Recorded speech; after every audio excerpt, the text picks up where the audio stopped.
வணக்கம் நண்பர்களே, இது உங்கள் யூடியூப் பாண்டி சேனல். கேரளாவில் இருக்கக்கூடிய ஆலப்புழாவில் டூர் போகிறதுக்கான வீடியோஸ் நிறையா இருக்குது. பட் அங்கே போய் ரீச் ஆனதுக்கப்புறம் அங்கே நீங்கள் சுற்றி பார்க்கக்கூடிய முக்கியமான டூரிஸ்ட் பிளேஸ் என்ன, அழகான இடங்கள் என்ன, அதுக்கு எப்படி கவர்மெண்ட் போட்டில் நம்ம ட்ராவல் பண்ணுறது, அந்த கவர்மெண்ட் போட்டு டைமிங் என்ன, எங்கேருந்து கிளம்பும், இது மாதிரியான முக்கியமான விஷயங்களை இந்த வீடியோவில் நான் சொல்ல போகிறேன். நான் நீங்கள் ரெகுலராக போட்டை வந்து புக் பண்ணி ஒரு நாள் பேக்கேஜில் 2 நாள் பேக்கேஜில் போயிட்டு வரதுக்கு ஒன்றும் பிரச்சனை கிடையாது.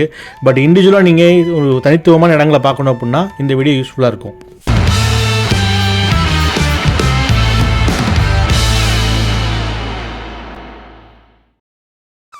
நாங்கள் ஃபேமிலியோட மதுரையிலேருந்து ஆலப்புழாவுக்கு ட்ரெயினில் வந்துட்டோம். ட்ரெயின் காலையில் 4:30 வந்துருச்சு. அப்படின்றனால ஒரு 1.5 மணி நேரம் ஆலப்புழா ரயில்வே ஸ்டேஷன்லேயே ஒரு ரெஸ்ட் எடுக்கிறதுக்கான ஒரு ஃபெசிலிட்டி இருக்குது. அங்கே ஒரு ஏசி ஸ்டே இருக்குது. அங்கே உள்ளே போயிட்டு 1 மணி நேரத்துக்கு 30 ரூபா கொடுத்தோம் அப்படின்னா நம்ம ஸ்டே பண்ணிக்கலாம். ஸோ அங்கே ஒரு 1.5 மணி நேரம் ரெஸ்ட் எடுத்துகிட்டு அங்கேயே ரெஃப்ரெஷ் ஆகிட்டு அதுக்கப்புறம் அங்கேருந்து ஆட்டோ பிடிச்சி ஆலப்புழாவில் இருக்கக்கூடிய போட் ஜெட்டி, அதாவது கவர்மெண்ட்டோடைய போட் சர்வீஸ் விடக்கூடிய ஒரு ஸ்டாண்ட், அது அங்கே வந்தாச்சு. அங்கே நாங்கள் வரும்போது இந்த வேகா போட் இருந்தது. அதை பற்றி நான் அடுத்து சொல்கிறேன். நாங்கள் கவர்மெண்ட் போட்டு 6:30 எடுப்பாங்க அப்படின்னு சொன்னாங்க. ஸோ அந்த கவர்மெண்ட் போட்டு என்னென்ன டயத்துக்கு எப்பப்போ போகும் அப்படிங்கிற ஒரு லிஸ்ட்டு ஒன்று இருக்குது. அந்த லிஸ்ட்டை டிஸ்கிரிப்ஷனில் தர்றேன். அதை ஸ்க்ரீன்ஷாட்டில் நான் காமிக்கிறேன், நீங்கள் பாருங்கள். நீங்கள் ஆலப்புழாவுக்கு போகிறீங்க அப்படின்னா கவர்மெண்ட் போட்டில் நீங்கள் போகணும் அப்படின்னா அந்த டைமிங்கை பார்த்து நீங்கள் ட்ராவல் பண்ணிக்கலாம். அது உங்களுக்கு ரொம்ப யூஸ்ஃபுல்லாக இருக்கும்.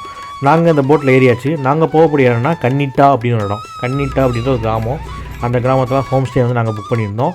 ஸோ 8 ரூபா கொடுத்து நாங்கள் போட்டில் ஏறி அந்த கன்னிட்டான இடத்துல இறங்கிடுவோம். நாங்கள் இங்கே ஏறணும் இல்லையா, இங்கேருந்து ஒரு 5வது ஸ்டாப் தான் அந்த கன்னிட்டா அப்படின்ற போட் ஜெட்டி இருக்குது. ஸோ அங்கே போய் நான் இங்கே இறங்கிட்டோம்னா இறங்கிட்டு அந்த போட் ஜெட்டிக்கு பின்னாடியே தான் நாங்கள் ஸ்டே. நீங்கள் யூடியூப்பில் பார்த்தீங்கன்னா ஆலப்புழாவில் ராஜா டீ ஸ்டால் அப்படின்னு போட்டிங்கன்னா ஒரு ஃபேமஸான ஒரு டீ கடை இருக்குது. அங்கே டிஃபனு சாப்பாடெலாம் கொடுப்பாங்க. அந்த கடை ஃபேமஸான கடைக்கு பக்கத்தில் தான் நம்ம ஸ்டே இருக்குது. அங்கே தான் நம்ம போகிறோம். அந்த ஸ்டே ரொம்ப அழகான ஒரு இடம். அது ஒரு முஸ்லீம் ஃபேமிலி தான் ரன் பண்ணிகிட்டு இருக்காங்க. ஹஸ்பண்ட் அண்ட் ஒய்ஃப் தான் அதை பார்த்துக்கிறாங்க. கீழே அவங்க வீடு இருக்குது. மாடியில் ஸ்டேயாக விடுறாங்க. 3 போர்ஷன் இருக்குது. அதில் ஒரு போர்ஷன் அவங்க எடுத்துக்கிட்டாங்க. 2 போர்ஷன் நம்ம ரெண்ட்டுக்காக விடுறாங்க, நம்ம மாதிரி டூரிஸ்ட்டுக்கு. ரொம்ப கம்ஃபர்டபுளாக இருந்துச்சு. எங்களை ரொம்ப நல்லா பார்த்துக்கிட்டாங்க. நல்லா பழகுறாங்க.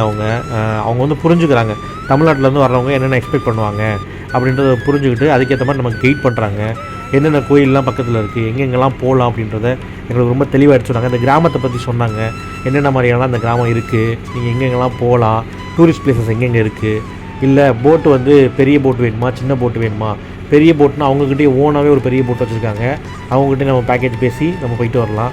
இல்லை சின்ன போட்டு, இந்த ஒரு சிக்காரான்னு சொல்லிட்டு போட்டு இருக்குது, அது மாதிரி வேணும்னா அவங்களே ரொம்ப நல்ல ஒரு பட்ஜெட்டில் நமக்கு பேசி விட்றாங்க. நான் ஒரு வீட்டிலேருந்து சுற்றி பார்க்குற ஃபீல் தான் எனக்கு வந்துச்சு. ஹோட்டல்லையோ இல்லை ஒரு வெளியில் ஒரு ஸ்டேயில் தங்கியிருக்கேன் அப்படின்ற ஃபீலே வரல.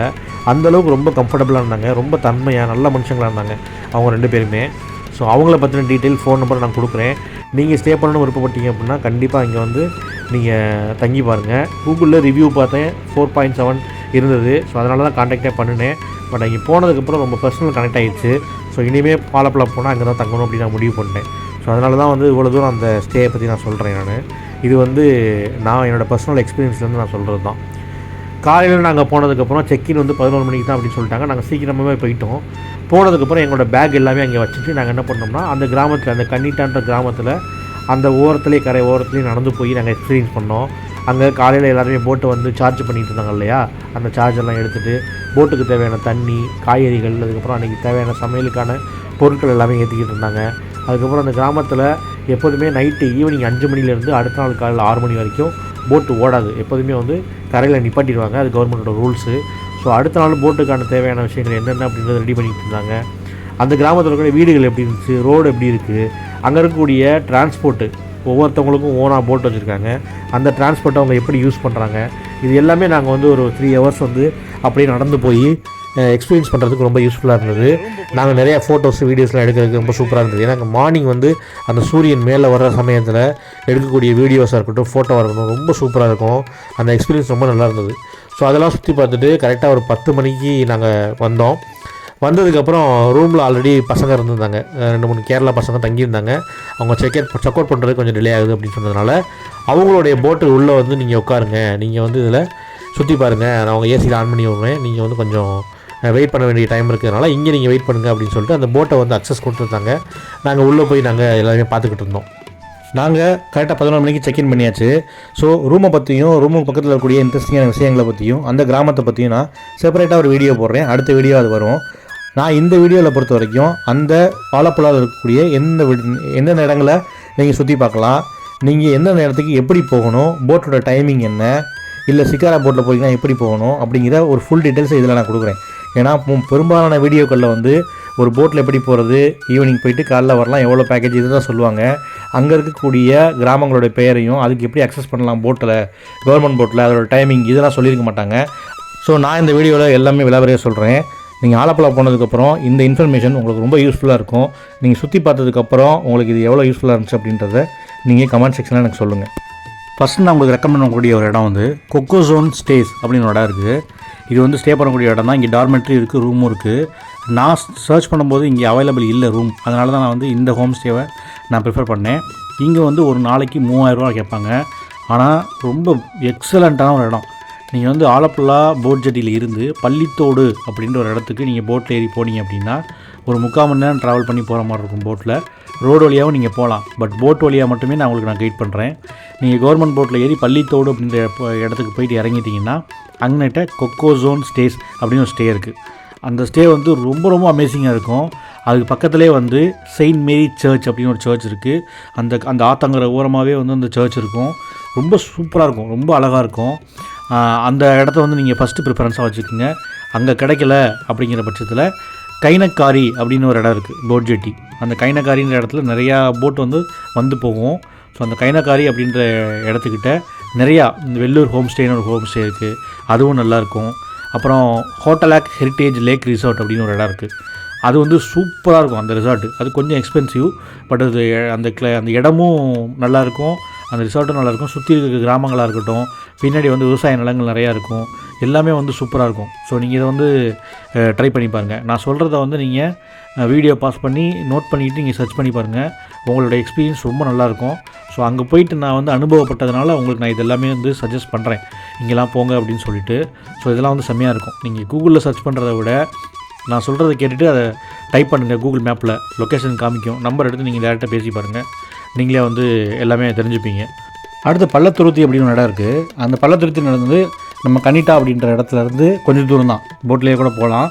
இல்லை நீங்கள் ரோடு வழியாக வர்றீங்க அப்படின்னாலும் பள்ளத்துருத்தி பிரிட்ஜ் அப்படின்னு ஒரு இடம் இருக்கும். அதுக்கு பக்கத்துலேயே செயின்ட் தாமஸ் சர்ச்னு ஒரு இடம் இருக்குது. அது வந்து ஒரு சர்ச் இருக்கக்கூடிய இடம். அதுவும் லொக்கேஷன் ரொம்ப சூப்பராக இருக்கும். நீங்கள் வந்து போட்லேயே இருந்து நீங்கள் சர்ச்சை வியூ பண்ணும்போது செம சூப்பராக இருக்கும். நீங்கள் கண்டிப்பாக வந்து கவர்மெண்ட் போர்ட்லேயே அக்சஸ் பண்ணி நீங்கள் அதை போய் பார்க்கலாம். ரோடு வழியாகவும் நீங்கள் அக்சஸ் பண்ணுறதுக்கு ரொம்ப ஈஸியாக இருக்கும். ஸோ இதை ஒரு ஸ்பாட்டாக நீங்கள் நோட் பண்ணிக்கோங்க. அடுத்து நீங்கள் பார்க்க வேண்டிய முக்கியமான இடம் அப்படின்னா குமரகோம் அப்படின்னு ஒரு இடம் இருக்குது ஆலப்புழாவில். அந்த இடத்துக்கு நீங்கள் எப்படி போகலாம் அப்படின்னா ரோடு வழியாகவும் நீங்கள் போகலாம். பட் ரோடு வழியாக போனீங்க அப்படின்னா அந்த பேக் வாட்டர் அந்த இடங்கள்லாம் வராங்க, கொஞ்சம் தூரம் நீங்கள் நடந்து வர வேண்டியதாக இருக்கும். நீங்கள் முகம்மா அப்படின்ற போட் ஜெட்டிக்கு நீங்கள் போயிருங்க. முகம்மா அப்படின்ற போட் ஜெட்டிலேருந்து குமரகோமுக்கு வந்து அடிக்கடி போட் இருக்குது. அது டைரக்ட் ஆப்போசிட் தான். அது வந்து பெரிய ஒரு லேக்கு. அந்த லேக்கோட இந்த பக்கம் முகமா இருக்குது, அந்த பக்கம் வந்து குமரகோம் அப்படின்ற இடம் இருக்குது. குமரகோம் வந்து ரொம்ப சூப்பரான ஒரு சைட் சீயிங் பிளேஸ் வந்தது. நீங்கள் பார்த்துருக்கவே மாட்டீங்க, படத்தில் பார்த்துருக்கலாம். ஸோ நீங்கள் இங்கே போய் பார்த்ததுக்கப்புறம் உங்களுக்கு நிறைய இடங்கள் வந்து ஞாபகம் வரும், இந்த படத்தில் நம்ம பார்த்துருக்கோம் அப்படின்னு சொல்லிட்டு. வெட்டிங் ஃபோட்டோஷூட்லாம் நிறையா அங்கே பண்ணுவாங்க. அந்த தாமரை குளம் மாதிரி தாமரைலாம் வளர்ந்து கொஞ்சம் பார்க்குறதுக்கே ரொம்ப அழகாக இருக்கும். அங்கே இருக்கக்கூடிய இடங்களே வந்து ரொம்ப அமேசிங்காக இருக்கும். அதை நீங்கள் வந்து கண்டிப்பாக நீங்கள் விசிட் பண்ணி பார்க்க வேண்டிய ஒரு இடம். நீங்கள் ஜஸ்ட் நீங்கள் போட்டில் போயிட்டு 2 பக்கமும் வேடிக்கை பார்த்துக்கிட்டு அந்த பேக் வாட்டரை என்ஜாய் பண்ணுறோம் அப்படின்றது ஒரு வகையாக இருக்கட்டும். இருந்தாலும் நான் சொல்லக்கூடிய இந்த இடங்களில் டார்கெட் பண்ணி நீங்கள் போனீங்க அப்படின்னா ஆலப்புழாவை ரொம்ப எஃபிஷியண்ட்டாக நீங்கள் வந்து சுற்றி பார்க்கலாம். நிறையா பேர் 90% என்ன பண்ணுறாங்க அப்படின்னா போட்டில் ஏறுறாங்க, 2 பக்கமும் சைட் சீயிங் இருக்கும், பார்த்து என்ஜாய் பண்ணிட்டு ஃபுட்டு சாப்பிட்றாங்க, அதுக்கப்புறம் போட்டை விட்டு இறங்கிட்டு வீட்டுக்கு வந்துடுறாங்க. பட் இந்த மாதிரியான பர்டிகுலரான இடங்களை போய் பார்க்கும்போது தான் உங்களுக்கு ஆலப்புழா இவ்வளோ அழகாக இருக்கா, இவ்வளோ தூரம் நம்ம ட்ராவல் பண்ணி வந்ததுக்கு நம்ம ஒருத்தான சில விஷயங்களை பார்த்துருக்கோம்னு நமக்கு தோணும். அதுக்காக தான் உங்களுக்கு இந்த விஷயங்கள்லாம் சொல்கிறேன். இந்த முகம்மா அப்படின்ற இடமும் சூப்பராக தான் இருக்கும். அங்கேருந்து பக்கத்தில் 2-3 சைட் சீயிங் பிளேசஸ் இருக்குது, பறவைகள் சரணாலயம் இருக்குது, அங்கே நீங்கள் போகலாம். இந்த மாதிரி நிறைய இடங்களுக்கு வந்து அங்கேருந்து போட்டு இருக்குது. ஸோ அங்கேருந்து நீங்கள் அக்சஸ் பண்ணி போய் சுற்றி பார்க்குறதுக்கு ரொம்ப நல்லாயிருக்கும். அதுக்கேற்ற மாதிரி நீங்கள் சூஸ் பண்ணிக்கோங்க. போட் ஹவுஸில் ட்ராவல் பண்ணுற பற்றி ஒரு உண்மையை நான் உங்கள்கிட்ட சொல்கிறேன். நான் போட் ஹவுஸை பொறுத்த வரைக்கும் பார்க்குறதுக்கு நல்லாயிருக்கும். நம்ம ட்ராவல் பண்ணணும், ஃபேமிலியோட என்ஜாய் பண்ணணும், நம்ம ரொம்ப ஆசைப்படுவோம். ஆனால் ஒரு உண்மை என்ன அப்படின்னா அதில் நீங்கள் ஏறி உட்காந்து ஒரு 4 ஹவர்ஸ் நீங்கள் என்ஜாய் பண்ணலாம். ஒரு 2 ஹவர்ஸ் 3 ஹவர்ஸ் வந்து உங்களுக்கு சூப்பராக இருக்கும். 4 ஹவர்ஸ் ஆனதுக்கப்புறம் அது உங்களுக்கே வந்து டயர்டாயிரும், மைண்டு வந்து ரொம்ப போர் அடிக்கிற மாதிரி ஆயிரும். சரி நம்ம படுக்கலாம் தூங்கலாம் அப்படின்னு நீங்கள் நினைக்கும் போது அந்த போட்டில் வந்து ஏதோ சும்மா அந்த டயத்தை ஓட்டணுமேன்றதுக்காண்டி ஓட்ட வேண்டியதாக இருக்கும். ஸோ அதனால் நான் வந்து உங்களுக்கு என்ன சஜஸ்ட் பண்ணுறேன் அப்படின்னா, காலையில் 11 மணிலேருந்து ஈவினிங் 5 மணி வரைக்கும் நீங்கள் பேக்கேஜ் செலக்ட் பண்ணுங்கள். காலைல 11 மணிலேருந்து ஈவினிங் 5 மணி வரைக்கும் நாங்கள் போட் ரைடிங் பண்ணால் போதும் அப்படின்னு நீங்கள் செலக்ட் பண்ணிங்க அப்படின்னா, நல்லா மத்தியானம் உச்சி வெயிலில் நீங்கள் ஆரம்பிச்சிங்க அப்படின்னா அந்த இன்ட்ரெஸ்ட்டில் உங்களுக்கு ட்ராவல் பண்ணால் சூப்பராக இருக்கும். அதுக்கப்புறம் 3-4 மணி ஆகும்போது என்னாகும், அந்த சூரியன் வந்து மறைகிற நேரத்தில் அந்த சீனரிஸ்லாம் சூப்பராக இருக்கும். சூரியன் மறைகிற நேரத்தில் ஆலப்புழா ரொம்ப அழகாக இருக்கும். அந்த நேரத்தில் உங்களுக்கு பார்க்குறதுக்கு வந்து சைட் சீயிங் ரொம்ப அழகாக இருக்கும் அப்படின்றனால அதுவும் இன்ட்ரெஸ்ட்டாக பார்ப்பீங்க. பார்த்து முடிச்சுட்டு ஓகே அப்படின்னு உடம்பு மைண்டும் டயர்ட் ஆகும்போது நீங்கள் கீழே இறங்கி உங்கள் ரூமுக்கு வந்துடலாம். ஸோ இது வந்து நல்ல ஒரு பேக்கேஜ். இந்த மாதிரி நிறையா ஒரு ஆஃப் டே மாதிரி பேக்கேஜ்லேயும் போட்டு கொடுக்குறாங்க. அந்த மாதிரி நீங்கள் பேசினீங்கன்னா தான் உங்களுக்கு நல்லது. நீங்கள் போட்டில் நைட்டு ஸ்டே பண்ணிக்கலாம், அடுத்த நாள் காலையில் வந்து உங்களுக்கு கொஞ்சம் ரவுண்டு கூட்டு போயிட்டு அதுக்கப்புறம் இறக்கி விடுவோம் அப்படிலாம் சொல்லுவாங்க. அது வந்து எனக்கு தெரிஞ்சு நான் இது வரைக்கும் 3 டைம் போயிருக்கேன். 3 டைமுமே இதே மாதிரியான சேம் ஃபீலிங் தான் எனக்கு வந்துச்சு.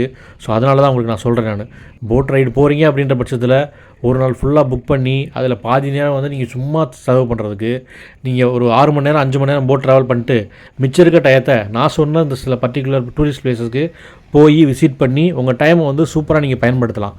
அதுக்காக நான் சொல்கிறேன். நான் தங்கியிருந்த அந்த கன்னிட்டா அப்படின்ற ஏரியாவிலே வந்து வரிசையாக வந்து ஒரு 7-8 போட் ஹவுஸ் நடத்தக்கூடிய கம்பெனி இருந்தாங்க, டூரிஸ்ட் ஏஜென்சி இருந்தாங்க. ஸோ அவங்களோட ஒரு சில காண்டாக்ட் நம்பரும் இருக்குது. அதை நான் உங்களுக்கு வந்து டிஸ்கிரிப்ஷனில் போடுறேன், நீங்கள் விசாரிச்சு பாருங்கள். நான் ஃபஸ்ட் டைம் வந்து ஆஃபீஸோட போட் ஹவுஸில் ட்ராவல் பண்ணி போகும்போது ஒரு 18 பேர் போயிருந்தோம். அங்கே இருக்கக்கூடிய லோக்கல் பசங்க, கேரளா பசங்க முடிவு பண்ணி என்ன சொன்னாங்கன்னா, ஒரு நாள் ஃபுல்லாக புக் பண்ணுறது வேஸ்ட்டு, காசு தான் வேஸ்ட் ஆகும். ஆஃப் அ டேன்னு சொல்லிட்டு காலைல 11 மணிலேருந்து 12 மணிலேருந்து மதியானம் 12 மணிலேருந்து ஈவினிங் 6 மணி வரைக்கும் நம்ம பேசி நம்ம போயிட்டு வந்தோம் அப்படின்னா கரெக்டாக இருக்கும்னு சொன்னார். அது கரெக்டாக பக்காவாக இருந்துச்சு எங்களுக்கு. நாங்கள் ரூமுக்கு வந்து படுத்து தூங்குறதுக்கு கரெக்டாக இருந்துச்சு. ஸோ அந்த விஷயத்தை வந்து நீங்கள் மைண்டில் வச்சுக்கோங்க. தேவையில்லாமல் நீங்கள் காஸ்ட்டை வேஸ்ட் பண்ண வேண்டாம், டைமே வேஸ்ட் பண்ண வேண்டாம். ஸோ அதுக்காக தான் நான் சொல்கிறேன். இன்னொரு விஷயம் நீங்கள் தெரிஞ்சுக்கோங்க, ஆலப்புழாவில் பெரும்பாலான கடைகள் வந்து ரொம்ப சீக்கிரமாகவே வந்து மூடிடுறாங்க. சாப்பாட்டு கடைகள் நான் சொல்கிறது ஒரு 7-7:30 மணிக்கெலாம் வந்து நிறைய டிஷ் வந்து விற்றுருது. 8 மணிக்கெலாம் வந்து கடையை க்ளோஸ் பண்ணிட்டு கணக்கு வழக்கு பார்க்க ஆரம்பிச்சிடுறாங்க. நான் போன 3 நாளுமே வந்து இந்த விஷயத்தை நான் ஃபேஸ் பண்ணேன் நான். அதனால் நைட்டு நீங்கள் சாப்பாடு வேணும் அப்படிங்கும்போது ஸ்டே பண்ணி ரூமில் வந்து நீங்கள் ப்ரிப்பேர் பண்ண சொல்லிடுங்க. இல்லை அப்படின்னா நீங்கள் ஒரு 6 மணிக்கெலாம் நீங்கள் ரூமுக்கு போகிற மாதிரி பிளான் பண்ணி அங்கே வந்து நீங்கள் போகும்போதே ஹோட்டலில் வாங்கிட்டு போயிருங்க. அதுதான் பெஸ்ட்டு. 9 மணி 10 மணிக்கு மேலே வந்து டெலிவரி பண்ணுற ஆப்ஷனும் கிடையாது. அங்கே ஹோட்டல்ஸும் பெருசாக திறந்துருக்காது. அப்போ உங்களுக்கு வந்து பசிக்குது அப்படிங்கும்போது கஷ்டப்படுவீங்க. நான் எக்ஸ்பீரியன்ஸில் நான் சொல்கிறேன் இதை நான். ஸோ நீங்கள் ரூமில் அவங்க குக்கிங் பண்ணி கொடுக்குறாங்க, பே பண்ணால் குக் பண்ணி கொடுப்பாங்க, இல்லை பேக்கேஜ்லேயே வருது அப்படின்னா பிரச்சனை இல்லை. பட் பெரும்பாலும் பிரேக்ஃபாஸ்ட் மட்டும் தான் கொடுப்பாங்க. நைட் ஃபுட்டு வந்து கிடைக்கிறது கொஞ்சம் ரேர் தான். அதனால் நைட் ஃபுட்டுக்கு வந்து நீங்கள் பிளான் பண்ணும்போது நீங்கள் தங்கியிருக்க இடத்துல சமைச்சு கொடுப்பாங்களா அப்படின்னு கேட்டு உங்களுக்கான மெனுவை சொல்லிவிட்டு அதுக்கப்புறம் ட்ரிப்பை ஸ்டார்ட் பண்ணுங்கள். நீங்கள் வீட்டுக்கு போகும்போது சூடாக ரெடி பண்ணி வச்சுருப்பாங்க, சாப்பிட்றதுக்கு கரெக்டாக இருக்கும். நீங்கள் வெளியில் வாங்கி சாப்பிட்ணும் அப்படின்னு முடிவு பண்ணிட்டீங்க அப்படின்னா ஒரு 6-6:30க்கெலாம் நீங்கள் அந்த ஆலப்புழா இருக்கக்கூடிய தீவில் இருக்கீங்களோ இல்லை வேறு எங்கேயோ இருக்கீங்களோ, உங்களுக்கு எங்கே வாங்க முடியுதோ அங்கே வந்து வாங்கி வச்சுருங்க. வாங்கி நீங்கள் போட்டில் கூட வச்சுக்கலாம். வச்சுட்டு நீங்கள் ரூமுக்கு போயிட்டு நீங்கள் சாப்பிட்றது கரெக்டாக இருக்கும். நீங்கள் போட்லேயே ஸ்டே பண்ணுறீங்க அப்படின்னா அவங்களே செஞ்சு கொடுப்பாங்க, எந்த பிரச்சனையும் கிடையாது. பட் நீங்கள் வெளியில் ஸ்டே பண்ணுறீங்க, ரூமில் ஸ்டே பண்ணுறீங்க, ஹோம் ஸ்டேயில் ஸ்டே பண்ணுறீங்க அப்படின்னா இந்த விஷயத்தை நீங்கள் மைண்டில் வச்சுக்கோங்க. இது ரொம்ப இம்பார்ட்டண்டான விஷயம். நான் தங்கி இந்த கன்னிட்டா அப்படின்ற இடம் வந்து ரொம்ப அழகான ஒரு இடம். அங்கே கேரளாவில் இருக்கக்கூடிய கவர்மெண்ட் வந்து எப்படி அந்த ஏரியாவை வந்து பாதுகாக்கிறாங்க, கவர்மெண்ட் அஃபீஷியல்ஸ் எப்படி மானிட்டரிங் பண்ணுறாங்க, குப்பை இல்லாமல் எப்படி பார்த்துக்கிறாங்க, இந்த மாதிரியான விஷயங்களை பற்றியும், அந்த ஹோம் ஸ்டே பற்றின விலைவரையான விஷயத்தை பற்றியும், அங்கே ஸ்டே பண்ணணும்னா என்ன பண்ணணுன்றதை பற்றியும், ரேட்டை பற்றியும் நான் இன்னொரு வீடியோவில் நான் போடுறேன். நெக்ஸ்ட் வீடியோவில் கண்டிப்பாக நீங்கள் பார்த்து எல்லாமே தெரிஞ்சுக்கலாம். இந்த வீடியோவில் சொன்ன விஷயங்கள் உங்களுக்கு பயனுள்ளதாக இருந்திருக்கும்னு நான் நம்புகிறேன். நீங்கள் தயவுசெய்து சேனலை சப்ஸ்கிரைப் பண்ணிட்டு பாருங்கள் மக்களே, எனக்கு ரொம்ப சப்போர்ட்டிவாக இருக்கும். உங்களுக்கு டவுட் இருக்குது அப்படின்னா நீங்கள் எனக்கு கேளுங்க. உங்களுக்கு பிளான் வேணும் அப்படின்ற பட்சத்தில் ஒரு 2 நாளைக்கு 3 நாளைக்கு பிளான் வேணும் அப்படின்னா நீங்கள் கமெண்ட் செக்ஷனில் கேளுங்க. நான் உங்களுக்கு ஒரு 2 பிளான் உங்களுக்கு நான் தர்றேன். அதை வச்சு நீங்கள் யோசிச்சு பாருங்கள். வீடியோ உங்களுக்கு ரொம்ப பிடிச்சிருக்குன்னு நினைக்கிறேன். நெக்ஸ்ட் வீடியோவில் மீட் பண்ணுவோம் மக்களே. Thank you very much.